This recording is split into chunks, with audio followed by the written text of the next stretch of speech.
Hello, friends. Welcome to the National Constitution Center and to today's convening of America's Town Hall. I'm Jeffrey Rosen, the president and CEO of this wonderful institution. Let's begin, as always, by inspiring ourselves for the conversation ahead, and let's recite together the National Constitution Center's mission statement. Here we go. The National Constitution Center is the only institution in America chartered by Congress to increase awareness and understanding of the U.S. Constitution among the American people on a nonpartisan basis. We have a bunch of wonderful programs coming up for our spring town hall season. We'll post it next week, but I will say that we've got some great in-person convenings at the NCC on the state of free expression in the US with Gary Kasparov on June 5th, and on the role of solicitors general in the Supreme Court on April 18th, and some wonderful online programs about affirmative action, deliberation and democratic norms, a new biography of Justice Thomas, the modern history of originalism, Montesquieu and the Constitution, and our annual Supreme Court review. So much learning and light, and you can register for all this at constitutioncenter.org/town hall. Please put your questions in the Q&A box throughout the show, and I'll get to them as many as we can. And I would like to thank Citizen Travelers who are co-hosting today's program. Citizen Travelers is the nonpartisan civics engagement initiative of travelers, and their generous support makes today's program possible. It's now a great honor to introduce our panel, a dream team of writers about the importance of civic education. Christopher Beem is managing director of the McCourtney Institute for Democracy at Penn State, where he's also an associate research professor and affiliate faculty with the Rock Ethics Institute. He's the author of several books, the most recent of which is The 7 Democratic Virtues, What You Can Do to Overcome Tribalism and Save Our Democracy. Richard Haass is president of the Council on Foreign Relations. He has served in the Pentagon and the State Department and the White House under 4 presidents. He is one of America's leading diplomats and thinkers about foreign policy, and he's the author, most recently, of the Bill of Obligations, the 10 Habits of Good Citizens.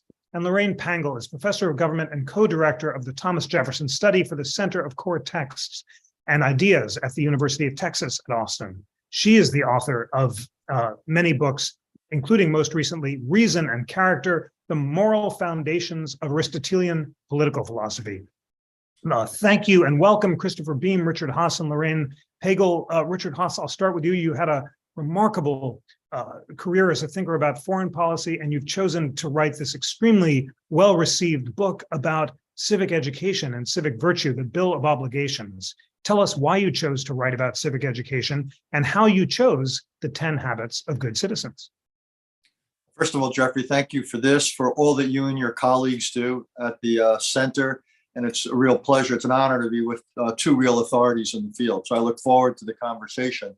Look, as you say, I'm a foreign policy guy, I confess. That's what I've been doing now for 40 plus years. But increasingly, I noticed as I went around the world that our friends were unnerved by what they were seeing here. Their willingness to put their security eggs in our basket was increasingly fraught with questions on their part. I thought our foes were getting somewhat saw opportunity. Indeed, I can't prove it, but I think that one of the reasons Mr. Putin moved against Ukraine was his view that the United States was unlikely to have the unity and will to resist. I also, here worried increasingly that I saw all these external problems from China to Russia to climate change. But what I really questioned was our ability to meet them. That's been central to the last 75 years. It's been a pretty good run of history. But we did have a considerable degree of consensus. And even when we didn't, there was a willingness to work together and compromise. That began to disappear. So the first half of the book was, first half of the answer to your question was motivated by traditional foreign policy concerns.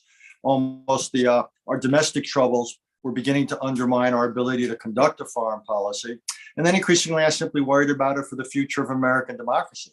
It wasn't simply that we wouldn't be able to show an example that anyone would want to emulate, but we simply wouldn't want to be able to meet our domestic challenges. Worse yet, beyond gridlock, January 6th showed me the possibility of violence. I spent 3 years as the U.S. envoy to Northern Ireland.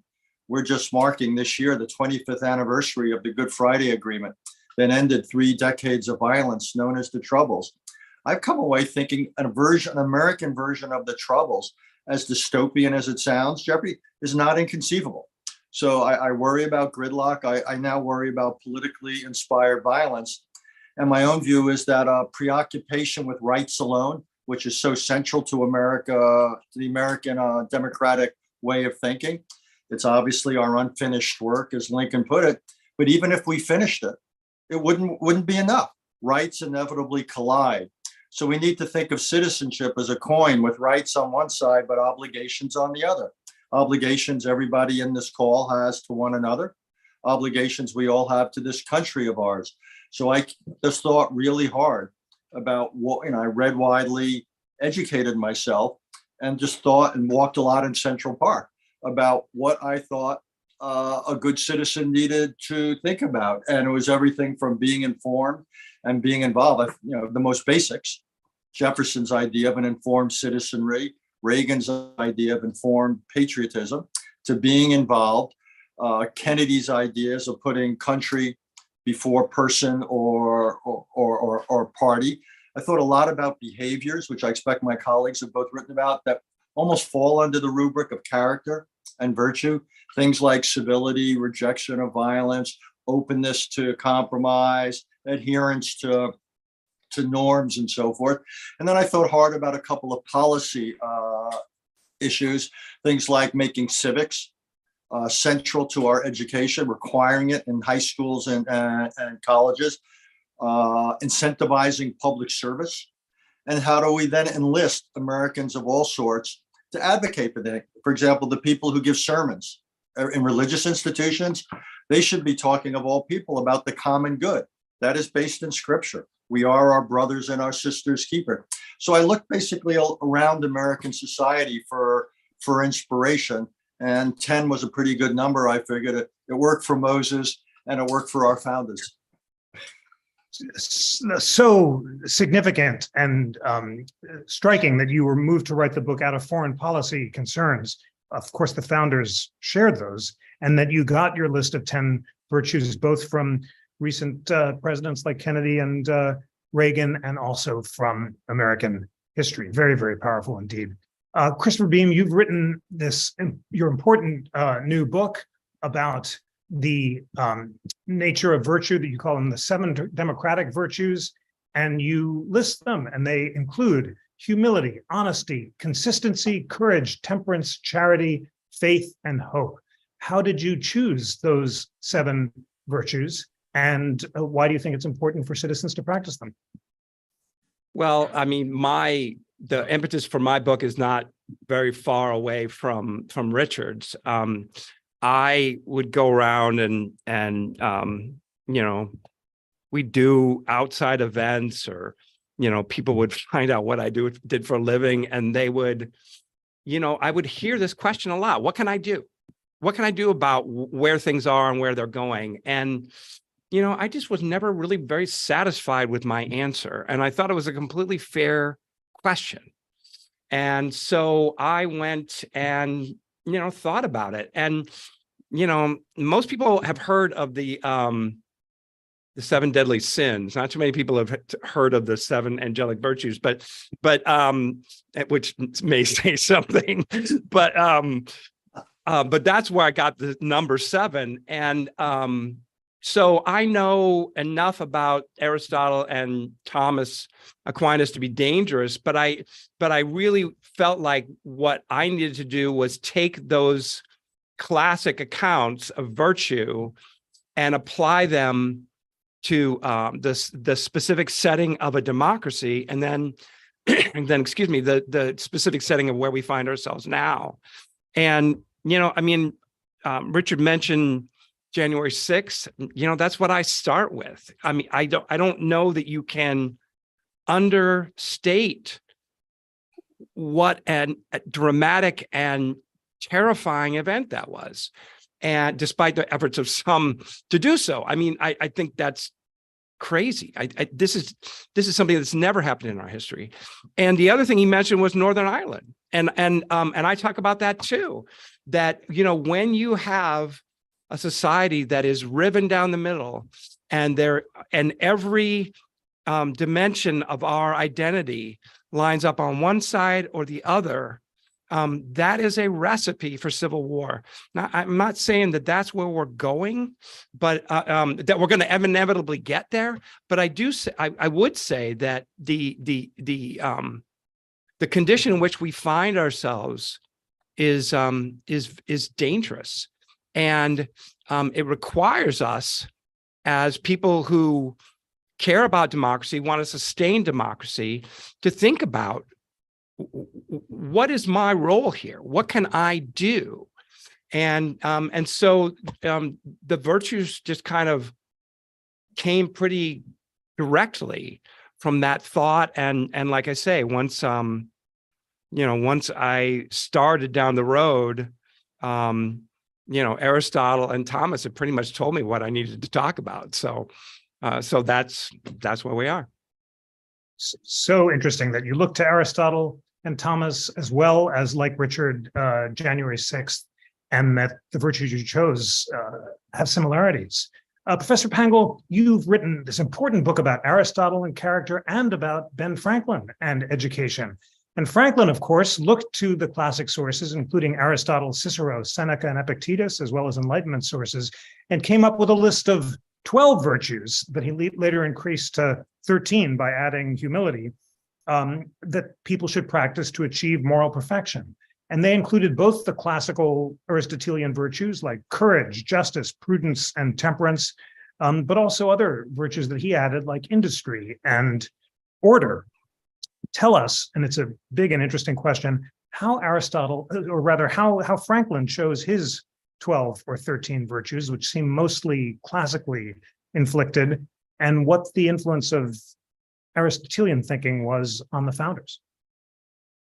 Okay, those are big questions. Thank you so much for having me. are. And it's a real honor to be here with these distinguished panelists.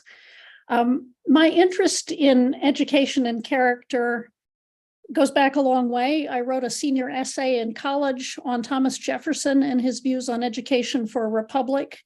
And that's rooted in this fascination with what does it take to sustain freedom. The American founders believed that they could do a lot to give us freedom simply by setting up a good form of government and with checks and balances and channeling of ambitions and so on.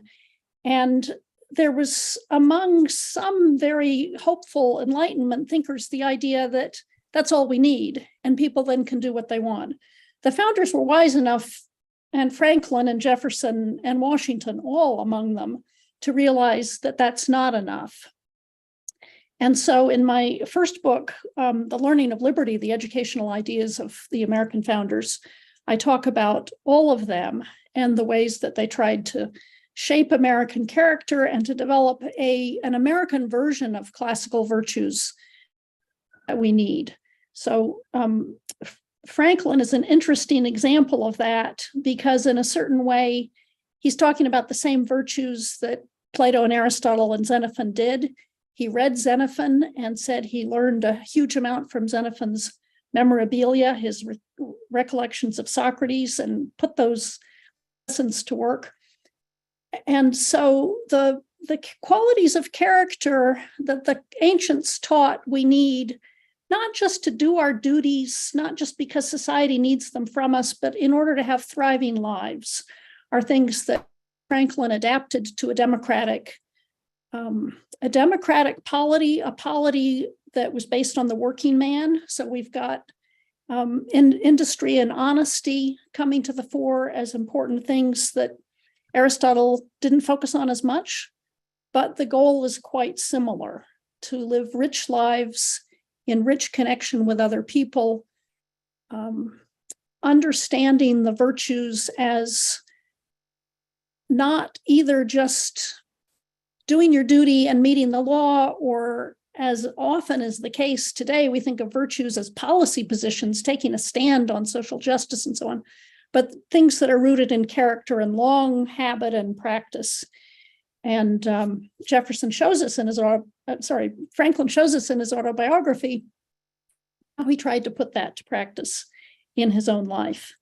So more recently, I have come back to thinking about Plato and Aristotle and their understanding of the relationship between virtue and our intellectual capacities. In what way is virtue rooted in or even guaranteed by wisdom? How does it need wisdom? What else does it need besides understanding? And so my book on Aristotle, Reason and Character, is very much about Aristotle's response to the Socratic paradoxical claim that virtue is wisdom, and his more, I think, realistic and down-to-earth way of showing us those things are intimately connected, and more is needed also. So interesting to learn from you that for Aristotle, virtue is character, is moderation, is practice, and is leading a rich life, as you said, enriching connections with other people, not just doing your duty. It's rooted in character. I have to share that I have a book that's coming out early next year about the ancient virtues that inspired the founders' quest for the good life. And I learned from reading the sources that for the founders, virtue was the pursuit of happiness. Happiness was being good, not feeling good. And they used the phrase, the pursuit of happiness, taking it from the ancient and Enlightenment sources to mean the practice of virtue and character development. It's just such a unfamiliar but revelatory lens on American history. Richard Haass, we have already some questions in the Q&A box from guests who are asking, what can I do to practice civic virtue to contribute to my community? Many people who've read your book have been similarly inspired to contribute. There's a degree to which the virtues that you identify involve self-mastery, self-reliance, basically getting your own house in order. And of course, another aspect involves contributing to other people. So when you look down your virtues, and I know you get this question a lot, and citizens ask you, how can I practice the 10 virtues that you outline? What would you tell them? The most important thing, Jeffrey, is that people take ownership and take agency. If we are passive and wait for somehow American democracy to be saved by others, it won't be. And I think my message of the last few years, or my takeaway, is being sanguine is a luxury we don't have. I think everyone who cares about this experiment of ours ought to feel a sense of urgency. And it's, to say the least, worth preserving, worth improving, but it's just not going to happen. And it's not going to also happen simply because some president or whatever, some candidate's going to emerge who's going to do all the work and lifting for us. This is really going to be a bottom-up, decentralized approach if Americans' democracy is going to endure for decades or centuries longer. And to me, that's also good news, because it shows the potential in all of us. Again, getting informed is truly basic, so we're aware of what's going on, and informed means both the foundations of our democracy, but also staying abreast of issues, being involved. We just had a midterm election. More than half the people who were eligible to vote did not vote. That's wrong. I mean, we've got to take ownership of democracy. If you don't vote, you're essentially letting others who odds are don't share your views and your interests and your preferences decide for you.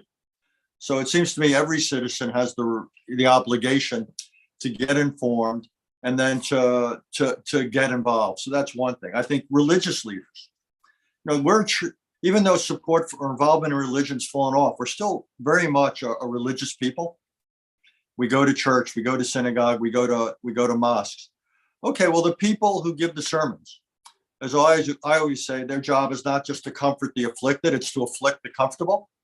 So they should be out there. They should be saying, there's no reason when you differ for it to take the form of violence. They should be saying, we are responsible for one another. That's scripturally based. They should say being open to compromise is the right thing to do, to be civil. So religious leaders, it seems to me, have a real obligation to talk about. This doesn't require them, Jeffrey, just to be clear. I'm not asking them to take policy positions, but I don't think support for nonviolence or civility is a policy position. That's something much more fundamental. Business leaders, Business leaders, corporate leaders have the obligation to make it easy for their workers to vote. Give people a few hours off on election day. If election day, as it is in this country, falls on a work day. But also, I would say business leaders have the obligation not to contribute funds to candidates who are democracy wreckers, election deniers, people who advocate for violence. Don't write them a check using corporate money. Don't advertise on platforms that give such individuals voice. Again, corporations now under the law are seen as citizens. Okay, accept the obligations of citizenship. I think educators have got to take on the obligation to teach civics. We're not born knowing the American narrative. Your center is dedicated to making sure that the American narrative is preserved and reaches Americans. Okay, educators have got to do their part. The only thing Americans have to do, the last I checked, is through the age of 16, attend school. Well, that's one opportunity to reach people. Then there's high school, then there's college. Why is it that at only a handful of our 4,000 colleges and universities, you are required to take a course in civics? I think it should be a condition of anyone getting a diploma. That's the least we can do. If we're going to teach people to read and write, why won't we prepare them to be citizens? That seems to me worth doing. Parents. And one of Reagan's quotes I like is that the most important room in the house, the most important educational venue in America is the dining room table. Okay, let's use it as an opportunity if we can to teach. So my point is simply, as you go around society, I think virtually all of us has a potential role and a potential opportunity here to do some lifting that will make a difference. So galvanizing and helpful for you to call out particular obligations that particular individuals and groups can have, including faith leaders, business leaders, and parents. Thanks for calling out the work of civic education centers like the NCC and others. And thank you for inspiring our listeners about concrete things that they can do in their communities. Christopher Beem, maybe we should talk about the democratic vice, which you begin your book with, which is tribalism. And you talk about Madison's precautions and the tremendous concern that the founders had with faction and polarization and tribalism. What was that concern, and why did they think that virtuous self-government, both a personal self-government and political self-government, were necessary to avoid the dangers of tribalism and faction? Well, first thing to say is that tribalism is a vice, but it's inescapable. I mean, it is baked into human nature. There's good reasons for that, right? It was evolutionarily selected, and we can't turn it off. All we can do is mitigate the effects. And there is nothing about tribalism per se that is a problem. And in a democracy, you have to assume that it's going to happen, right? Madison said that liberty is to, sorry, I never get this right. Liberty is to fire what, anyway, that faction is an inevitable, and the more free your society is, the more likely you're going to have it, right? So that's not the problem. The problem is when our factions all line up. So when your identity in terms of what entertainment you choose, what sports you watch, what restaurants you go to, not to mention, where you live, what your neighborhood is, what your church is, when all those things reinforce being either an us or a them, then it becomes very difficult to sustain a democracy. And yes, you're right. Madison went to great lengths to find these auxiliary precautions that help to mitigate the effects of this faction, right? To make it less possible for one faction to kind of take over and to overwhelm the procedures of democracy and freedom. But Madison was absolutely rigid, as were, I think, every single one of the founders that I'm aware of was as well, that these procedures he says they're auxiliary, right? That's not the only game in town. And you could even say it's not sufficient to get you to the end that you desire.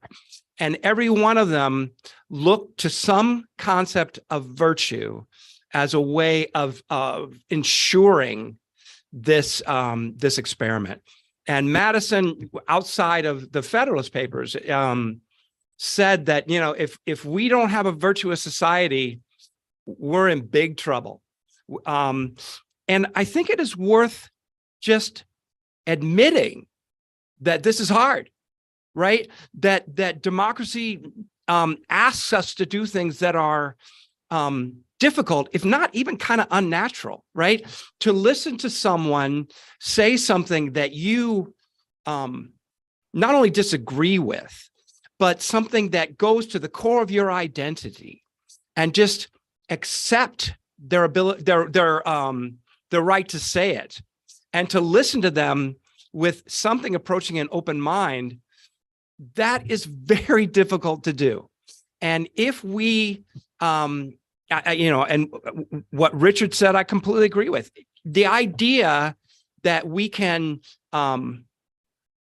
that people can learn how to do this, and be able to do this with some kind of facility, without us teaching it, without us going out of our way to help them learn this skill, is just a chimera. A chimerical. It's never going to happen.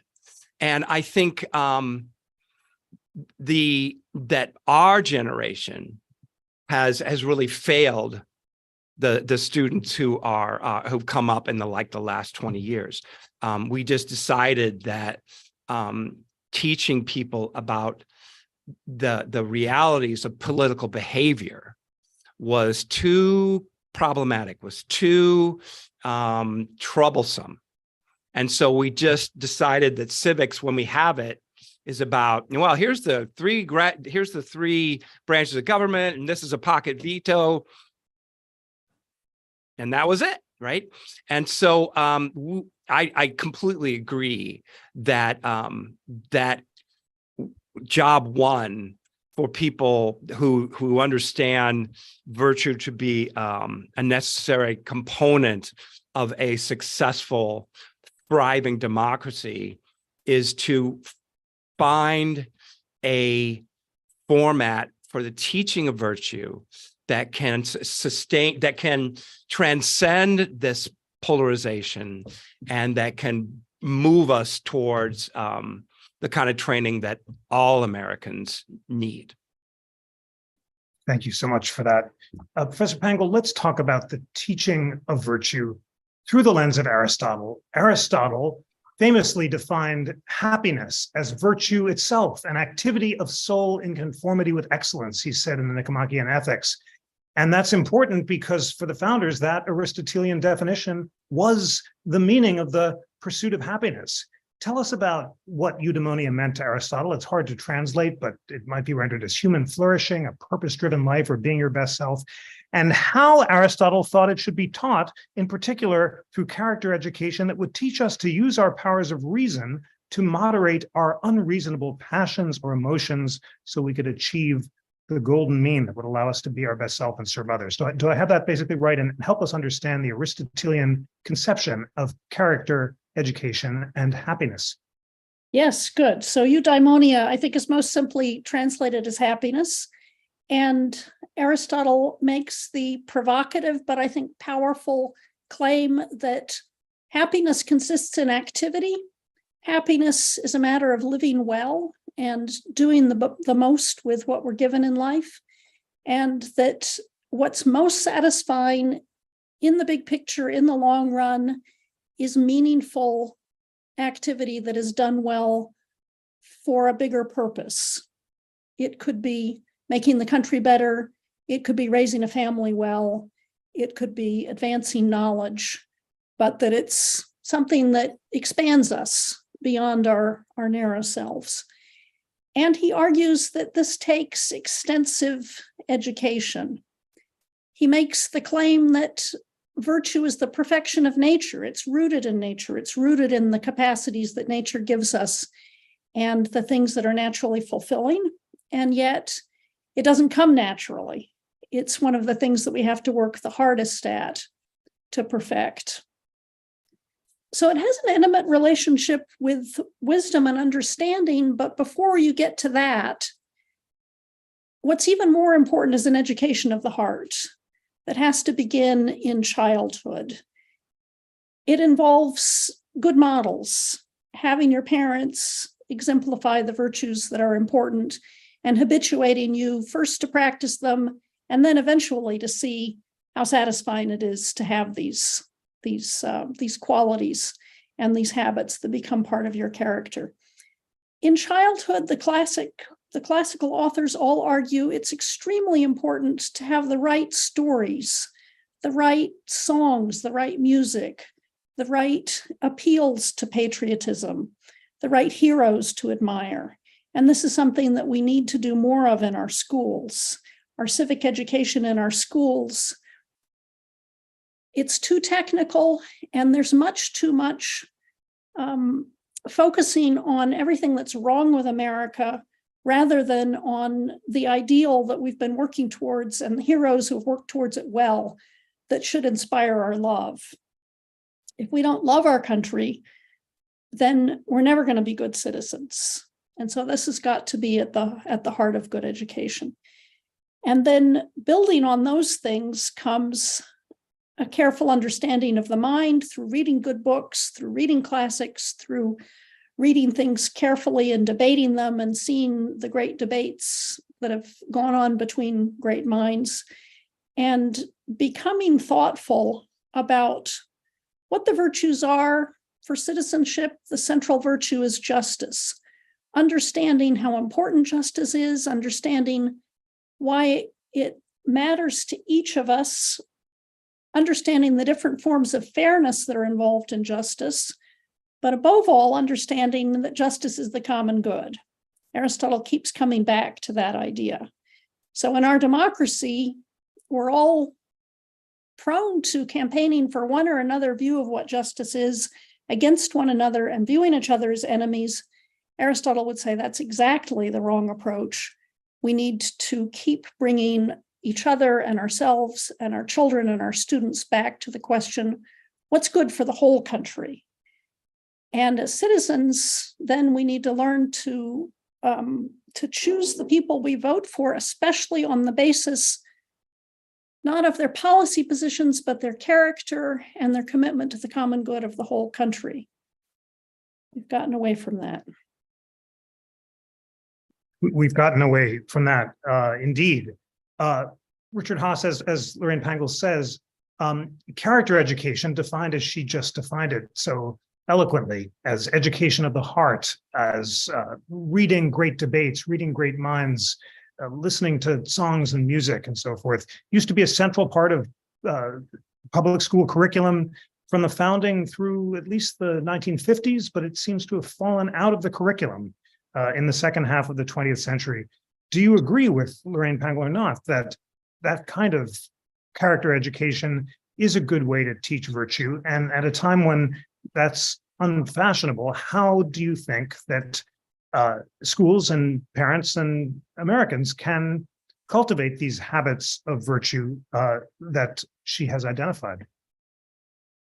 Jeffrey, I think that more broadly, civics education, including character education, other things have fallen off a lot of school curricula. When I wrote my book, I looked for the explanation as to why, and I couldn't quite find it. It's not as though there was an anti-civics movement for the most part. It was more like musical chairs. And when the music stopped, there just weren't enough chairs, and STEM and other things started taking priority. And there weren't real advocates for this. And there were other priorities. Teachers in many cases weren't prepared to do it. These are not easy subjects. Listen to this conversation. This is tough stuff. It's important stuff, but it's difficult. And what I also think what civics there was often taught in a fairly mechanical way, how a bill becomes a law, which is about as uninspiring and probably tertiary. I wouldn't even call it secondary when it comes to understanding democracy. So we did the movement. We talked also too much about civics and not enough about citizenship. And I actually think the framing is important here. You ought to be talking about citizenship.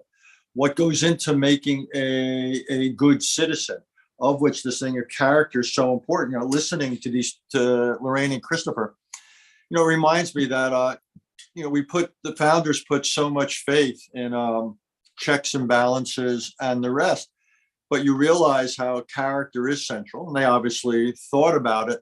And then, you know, what we're seeing is that you can't count on character. It's often missing. And when it is, then what do? Because, you know, we like to say we're a nation of laws, not men or women. Well, guess what? We actually are a nation of men and women. Laws will only protect us so much. You know, you can do an awful lot of damage and not break the law.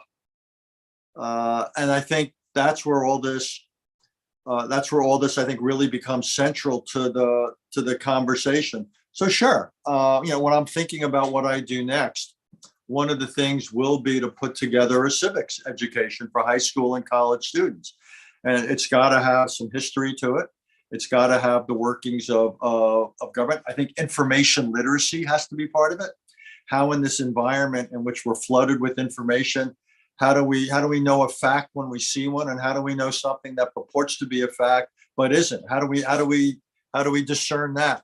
So I think it turns out to be a pretty big challenge. And sure, character, what goes into it? How do you develop it? I think that's part of it as well. I like simulations and the rest in school, which allow people to play certain roles, and then you blow the whistle and you switch at halftime and you put people in somebody else's shoes, and you have to take the opposite side of an issue, even when you're uncomfortable with. And what is it you learn from that? And then you talk about it afterwards. So I think debates and simulations and the rest become really, really important for coming up with the ground rules of political activity. One thing I didn't mention, and I should have, I think another thing is service. What we've got to have is a situation where community service, where public service, again, become incentivized. Expected may be too much of a word, but certainly it can't be mandated, but certainly should be incentivized. We've got to have situations where people meet people from other walks of life, where we get rid of the atomization or reduce the atomization of our society. And again, people learn a bit about interacting with others who come from different geographies and have different political views and have different religions and colors and genders, and watch different networks. I think that's also got to be part of our education. So I think we need to think of this in a very, very broad way, and again, much richer than how a bill becomes a law, connect the dots approach. So, you know, listening to these two experts, I think it's challenging how we make civics teachable. I guess, you know, in this day and age where education has been politicized, even weaponized, it ain't going to be easy. But just because it's tough doesn't mean we can fail to do it. You know, not doing something, I've learned in public life, is every bit as consequential as doing it. So I don't think we have the luxury of putting this in the too hard box. I think there's got to be an effort to build political support, make it happen. Doesn't have to be done nationally. It can be done locally at the state level. You know, Brandeis's notion that you're familiar with, as states as the laboratories of democracy. So let's come up with different approaches. Let's try it, and we'll find that some things work, and then we can take it regionally and nationally even. So important to identify the criteria that you have: teaching history, civics, information literacy, introducing people to competing points of view through debates, as well as service. All of these are crucial. I think I'm going to share now the National Constitution Center's amazing interactive constitution, just as one model of the kind of thing that you're talking about, so that, Richard, I don't know if I've actually showed this to you or to all of our friends, but this incredible resource allows you to click on any clause of the Constitution and see the leading scholars in America nominated by the Conservative Federalist Society and the Progressive American Constitution Society with 1,000 words about what they agree the provision means. I'm on the First Amendment now, and then separate statements about what they disagree about. Multiply that by 160, which is 80 clauses times 2, and you have this remarkable modeling of civil agreement and disagreement. And there's also this primary source library, the Founders Library, that shows the basic text from American history, a new Constitution 101 class, which is a kind of model nonpartisan curriculum, which we're pushing out in collaboration with Khan Academy. And it's just, I'll stop the plug now, but I'm just so excited to share with you and with our friends who are watching what this model of civil agreement and disagreement can look like. Christopher Beem, we're really brainstorming now together about models and different ways of teaching civics. Richard has introduced some ideas. I've just showed the interactive constitution. As you think about teaching your 7 virtues and teaching civics, what kind of models would you suggest? Well, I'm working on it. It's what, I mean, I actually had a friend of mine say, where's your pedagogy? And I'm like, oh yeah.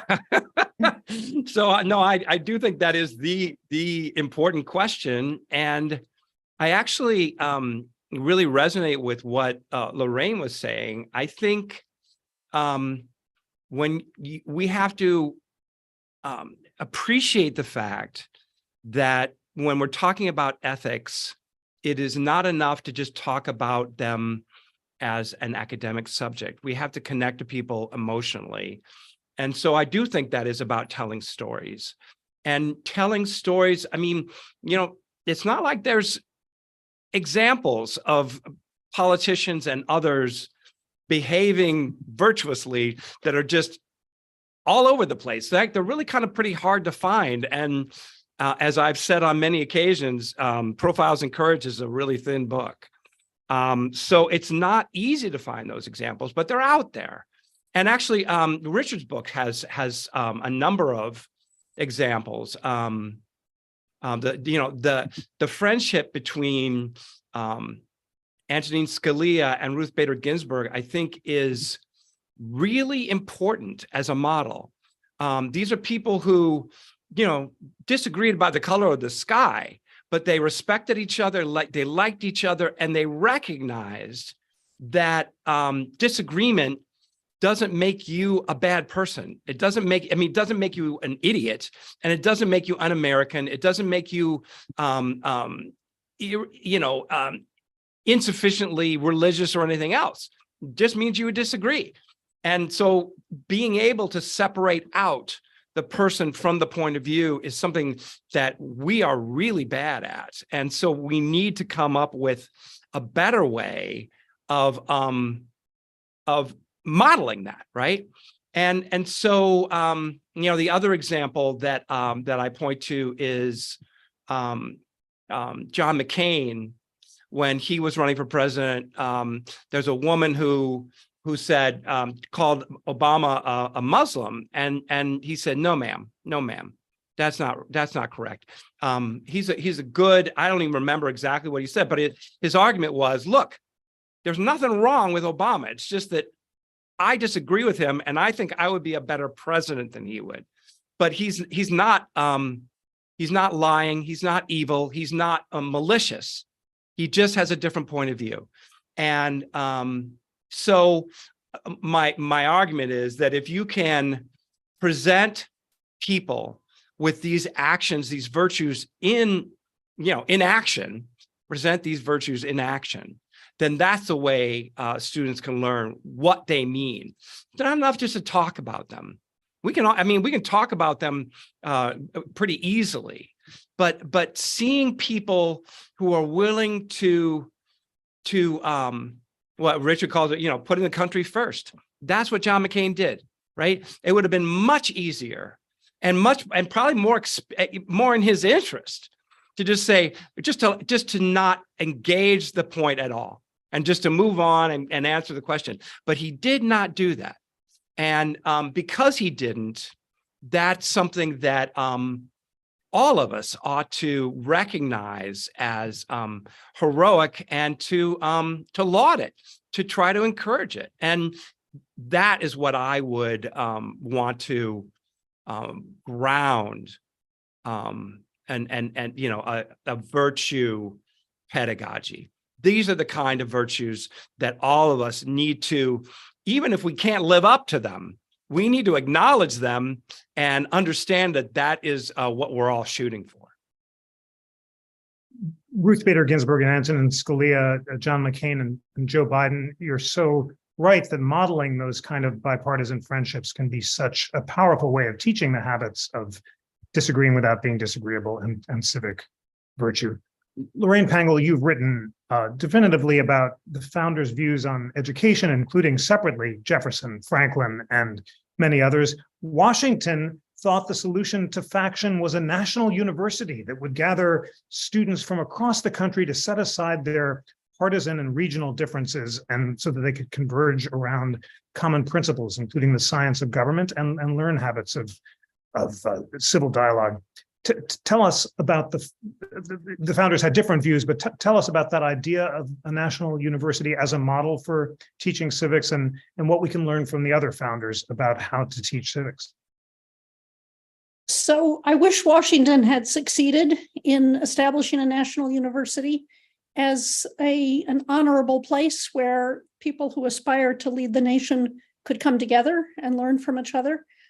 I like Richard Haass's idea of national service as another way that citizens from different political and social backgrounds can come together in working together and build some unity.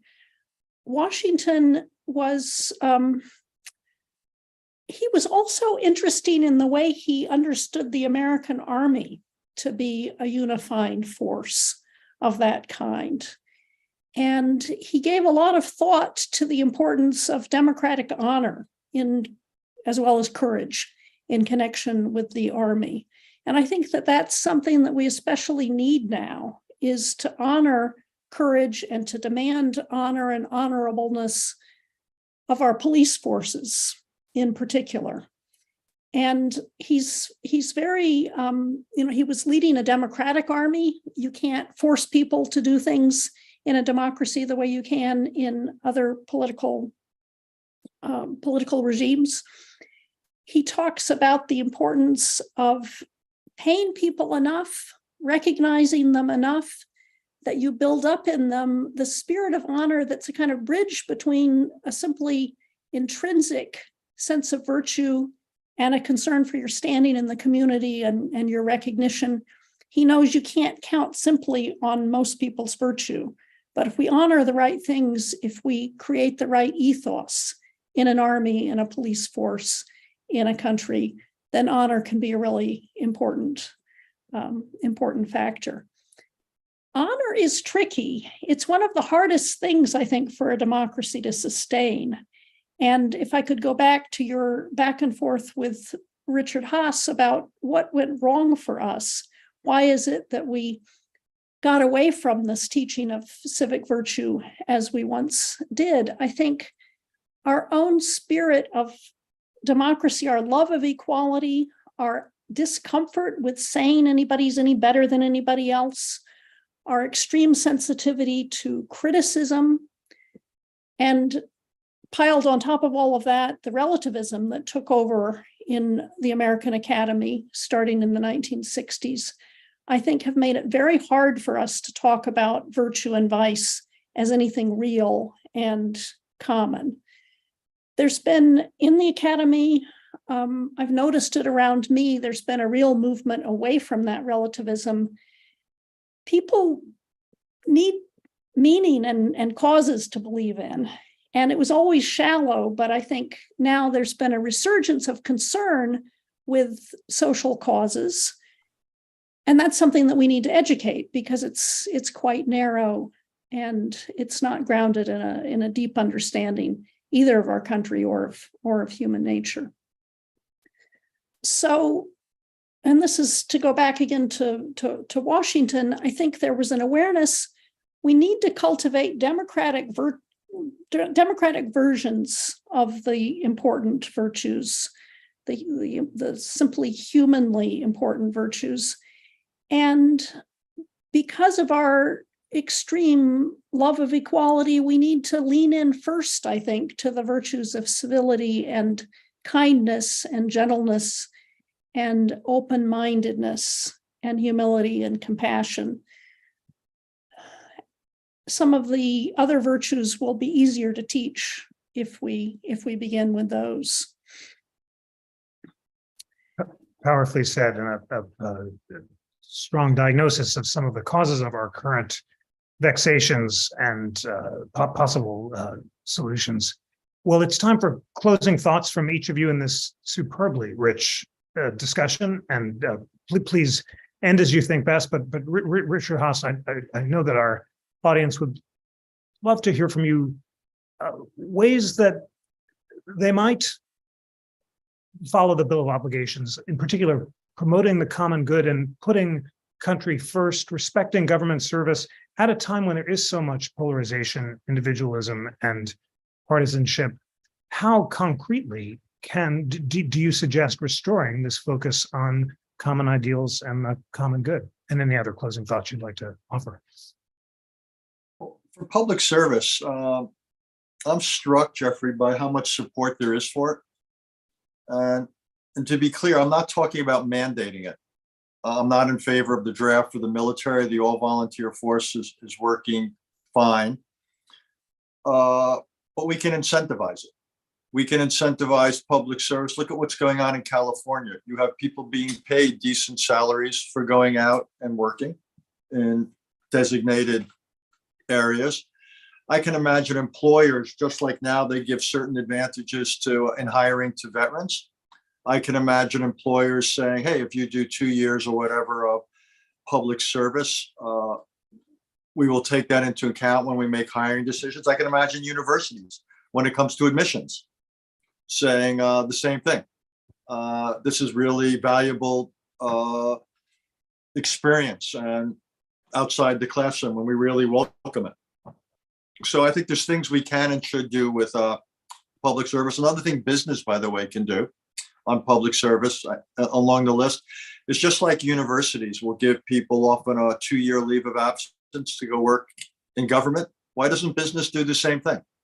Businesses will often make provisions for people in the military reserves, which is great.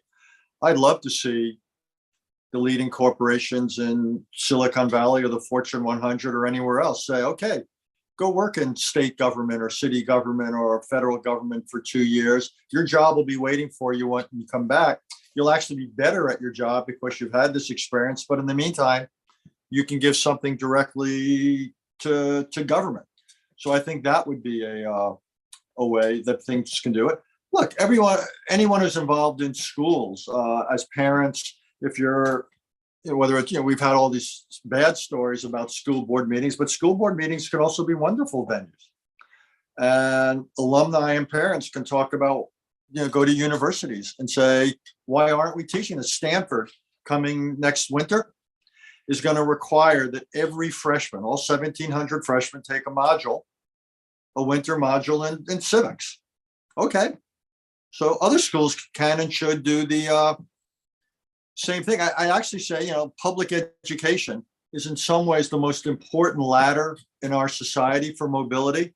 But we've got a problem right now. We talk about equal opportunity in this country. The fact is we don't have equal opportunity. Public schools are not equal. And we've got to improve public education. That has got to become a priority for our citizens. And again, every person listening to this, watching this, Jeffrey, has the ability to spend a little bit more time getting informed and to go out and vote in elections. That's to get involved in the political process, to work at a polling place, to encourage others to vote, drive people to the polls, make it easier. Democracy can't be a spectator sport. We've all got to get involved. And I would simply say we do it, not simply because it's the right thing. If maybe that's not enough of a motive for everybody, then do it because it's good for you if others do it. That we all have, if you will, a collective self-interest in this democracy working and others looking out for the common good, because you're part of that common good. So I think there's a virtue dimension here, but there's also a self-interest virtue here, which will hopefully click. And none of us will do well as individuals if this democracy deteriorates. So we all have, if you will, a collective stake in collective action. Collective stake in effective action. Very, very well put. And thank you for those powerful suggestions. Christopher Beem, just briefly, because we're almost out of time, some concrete suggestions for our audience about how to practice civic virtue. Let me just pick one thing. I don't use justice as one of the four cardinal virtues. I don't use that. I chose consistency instead. But I use it in a very similar way, which is to say that we are all biased. None of us see the world as it is. None of us. And so we need a discipline that pushes us to challenge our biases. And that's what I mean by consistency. So if we think something is good, that some action is good when it's performed by someone who's on part of our tribe, part of our political party, then we should say the same thing when it's performed by somebody in the other party. And if we think that there's something bad that the other party is doing, then it is incumbent upon us to say that that same thing is bad when we see it in our own party. And it's only through citizens developing a more refined and, again, disciplined sense of what the virtues mean and what kind of demands they make on us, and willing to affirm the fact that those virtues are not merely within our own tribe, that they extend beyond that. And if and when people are able to do that, I'm not saying it's easy. It's really challenging, and it's a habit that requires practice. And good Aristotelian way to frame it. But it is absolutely essential if the virtues are going to have cachet, are going to have impact in how we run our country. And so that's what I would challenge people to do. If you say that here, would you say the same thing here? And if not, why not?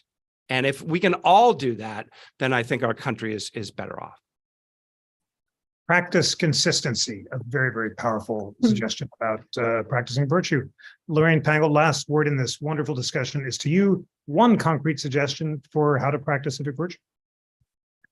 So my suggestion would be that we lean into another aspect of citizenship, which is not political per se, but that's essential for a thriving democracy, and that is our local and voluntary associations, such as our schools and our churches and the various charities that Franklin was so good at starting and exemplifying, that Alexis de Tocqueville in Democracy in America says are the school for democracy in America.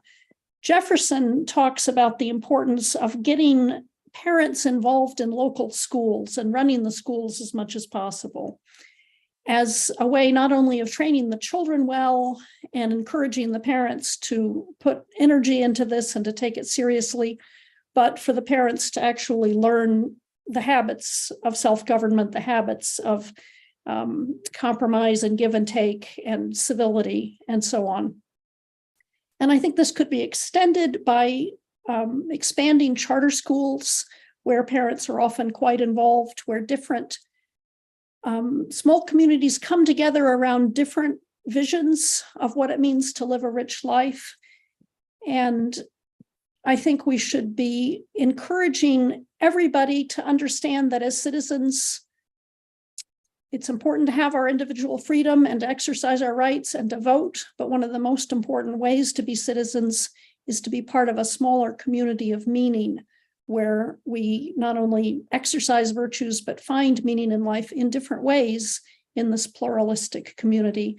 And that one of the best things that our free society does is give us a framework for supporting and protecting different kinds of communities of meaning and thoughtfulness as fellow citizens. Thank you so much, Richard Haass, Christopher Beem, and Lorraine Pangle, for a superbly rich and really engaging discussion about civic virtue and civic education. And thanks, friends who are watching. It is inspiring that more than 600 of you took an hour in the middle of your day to have a deep and serious discussion about civic education and the future of democracy, that by itself is an act of civic learning and engagement that exemplifies the ideals that we're talking about. Thanks to the three of you. It was an honor to be part of this conversation, and look forward to talking again soon. Thanks all. Thank you. Bye. Thank you.